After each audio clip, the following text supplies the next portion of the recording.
নমস্কার বন্ধুরা, আবারও চলে এসেছি একটা রান্নার নতুন রেসিপি নিয়ে। আজকে বানাবো কচু শাক দিয়ে ইলিশ মাছের মাথা। তোমরা পুরো রান্নাটা দেখতে থাকো। কচুর পাতাগুলোকে আমরা এরকম ঝিরিঝিরি করে কেটে নিয়েছি আর গরম জল বসিয়ে দিয়েছি কড়াইতে। আর এখানে ইলিশ মাছের মাথাগুলোকে আমি মশলা মাখিয়ে রেখেছি। চলো রান্নাটা শুরু করা যাক। গ্যাসটা জ্বালিয়ে নেব। জলটা ফুটলে তারপর আমি ওই কচুর পাতাগুলো দেব। জলেতে হালকা করে আমরা হলুদ গুঁড়ো দিয়ে দেব। যেহেতু আমরা বর্ষার সময় তো জল ফল হয়, ওই জন্য যদি বা গাল একটুখানি কীট চুলকানি হতে পারে, তার জন্য আমরা হলুদটা দিয়ে দেব, যাতে ওই কীটনি ভাবটা চলে যায়। জলটাকে একটু গরম হতে দেব। গরম হলে আবার আমি এই কচুর পাতাগুলোকে দিয়ে ভাপিয়ে নেব ভালো করে।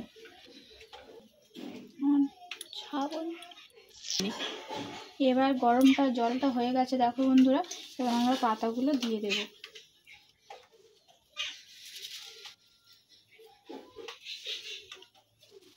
পাতাগুলো সবটা দিয়ে দেব, দিয়ে ঢাকা দিয়ে ভালো করে ভাপিয়ে নেব। এবার আমরা ঢাকা দিয়ে দেব। ঢাকা দিয়ে 5 থেকে 6 মিনিট 7 মিনিটের মতন আমরা এটা ভাপিয়ে নেব ভালো করে। আমরা এবার ঢাকাটা খুলে দেখব।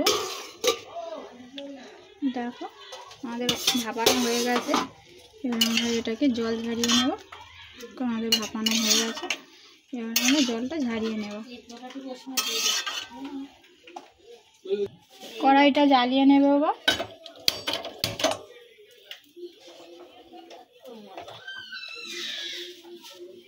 দিয়ে আমরা ইলিশ মাছের মাথাগুলো রেখে দিয়েছি, এগুলোকে ভেজে নেব। সরিষার তেলটা দিয়ে দেব কড়াইতে। তেলটা একটু নাড়িয়ে দেব। তেলটা আমাদের গরম হয়ে গিয়েছে। এবার ইলিশ মাছের মাথাগুলো দিয়ে দেব।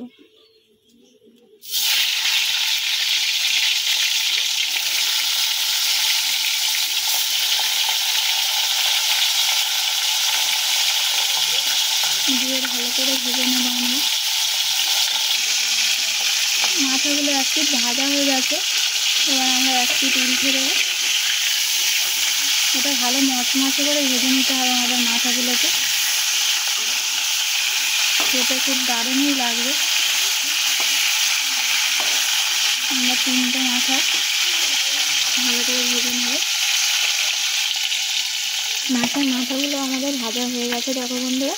এবার ওই তেলেতে আমরা পেঁয়াজ কুচি দিয়ে দেবো। গ্যাসটা একটু এবার জোরে দেবো। এতক্ষণ মাছ ভাজছিলাম, ওই জন্য আমি একটু আস্তে দিয়েছিলাম। এবার গ্যাসটা জোরে দিয়ে কড়াইটা আমরা ভালো করে সোজা করে বসিয়ে নেব। দেখো কড়াইটা সোজা করে বসানো হয়ে গেছে। দেখো পেঁয়াজগুলোকে ভালো করে আমরা ভেজে নেব।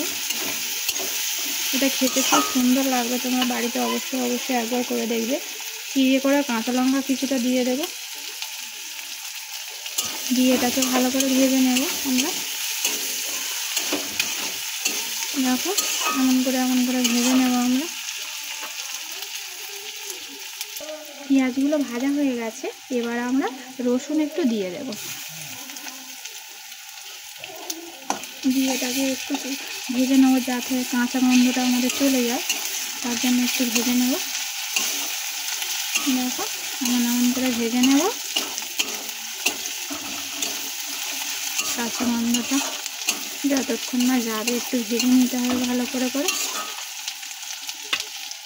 পরিমাণ মতন লবণ দিয়ে দেবো। হালকা করে হলুদ গুঁড়ো দিয়ে দেবো। একটু ঝালটা বেশি করে দেবো। এটা ঝাল হলে আমাদের খুব ভালো লাগে খেতে। দিয়ে দেওয়া হয়ে গেছে, দেখো বন্ধুরা।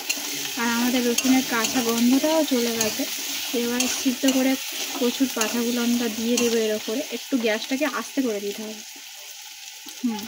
আস্তে এটাকে করতে হবে।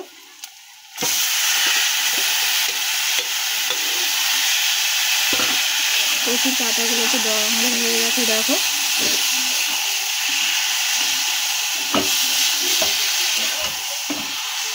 কচুর পাতাগুলো আমাদের দেওয়া হয়ে গেছে।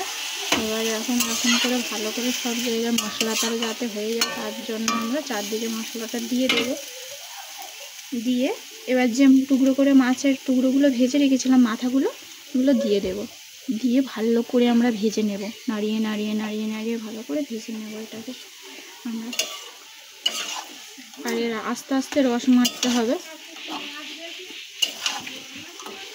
আমাদের কচুর শাক থেকে কতটা জল বেরিয়েছে দেখো, ওই রসেতে কিন্তু আমাদের আস্তে আস্তে আস্তে আস্তে করে মারতে হবে।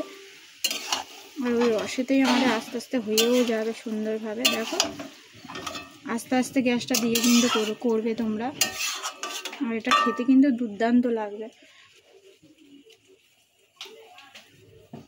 বন্ধুরা, আমাদের ইলিশ মাছের মাথা দিয়ে কচু শাক রান্নাটা আমাদের কমপ্লিট হয়ে গেছে।